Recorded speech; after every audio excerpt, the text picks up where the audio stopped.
Liver সংক্রান্ত জটিলতায় মারা গেছেন কন্টেন্ট ক্রিয়েটর ও অভিনেত্রী কারিনা কায়সার আর নেই। ইন্না লিল্লাহি ওয়া ইন্না ইলাইহি রাজিউন।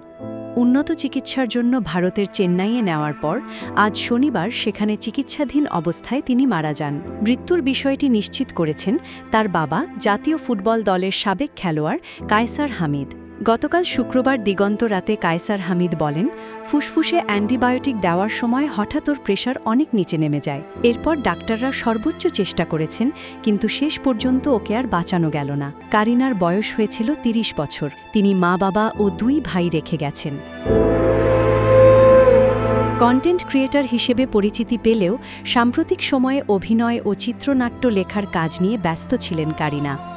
সামাজিক যোগাযোগ মাধ্যমে তার প্রাণবন্ত উপস্থাপনা ও জীবন ঘনিষ্ঠ কন্টেন্ট তরুণ দর্শকদের কাছে তাকে জনপ্রিয় করে তোলে। পরে ওটিটি ও নাটকের জগতেও ধীরে ধীরে নিজের জায়গা তৈরি করেন তিনি। অভিনয়ের পাশাপাশি চিত্রনাট্যকার হিসেবেও কাজ করেছেন। কারিনার মৃত্যুর খবর ছড়িয়ে পড়ার পর সামাজিক যোগাযোগ মাধ্যমে শোক প্রকাশ করছেন সহকর্মী, নির্মাতা ও ভক্তরা।